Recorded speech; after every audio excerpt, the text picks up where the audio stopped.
floor for 5. So, Mr. Moore, it's going to be incredible, if not impossible, for Canadians to believe that CBSA has no idea who authorized GC Strategies to ink the requirements for a $25 million contract and then get awarded that same contract, and nobody knows. Nobody knows, and you offered some names. Then, when pressed by Mr. Brock on if those names were those responsible, you said, "Well, no, that's not what I'm saying." But you're not able or willing to tell us who. And then Mr. Hayes tells you that one of those individuals wasn't even there. So it's hard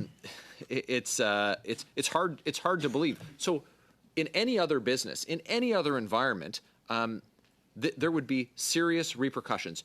You said, sir, on ArriveCan that you are, quote, you said, "I'm accountable for failures," end quote.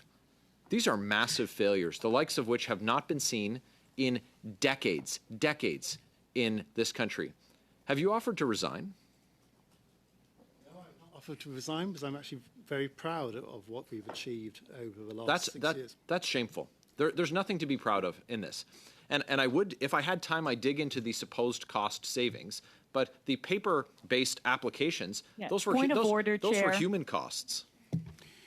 Point of order, Chair. Yes, Ms. Shanahan, point of order, please. Again, the shameful treatment of our witnesses who are She's using the same word I used. Actually, it is the decorum in committee. It is Standing Order 117. So she's calling it shameful, and Chair, but I said shameful? I call upon you to ensure the respectful treatment of she's using the same word, the witnesses that appear before us today. So, Ms. Shanahan, your point of order is that you're entitled to call a member shameful as actions, but the member cannot refer to the statements from a witness as shameful?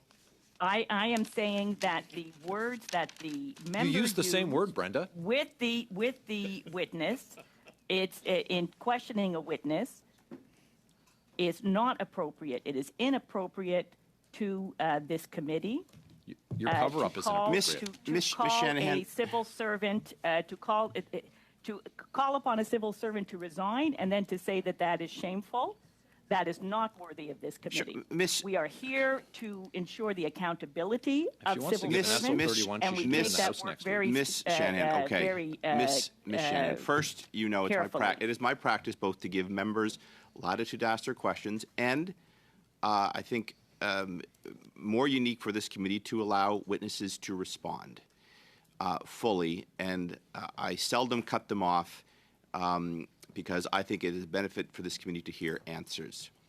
But Ms. Shanahan, one of the issues before this committee is the lack of answers that have come from the Government of Canada about who is responsible.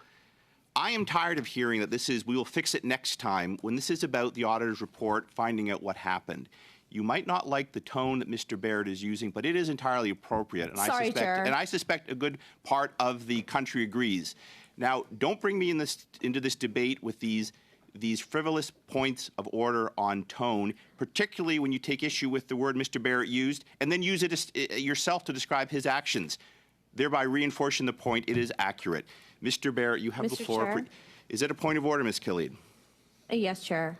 Again, on the same point of order on decorum, He ruled on it. Appreciate if the chair, I'm talking about a different person now, if the chair himself could be a little bit more nonpartisan in how he conducts. Okay, Ms. Khalid, don't bring me into your bun fights, and I will be nonpartisan and conduct the meeting. You're going to continue to disrupt opposition members from asking questions, then I will get involved and make a ruling, as is my job. I'm not just a potted plant up here that's going to watch the clock. But as you get more political and try to cut opposition members from asking legitimate committee questions, I will reinforce their rights as members to ask it.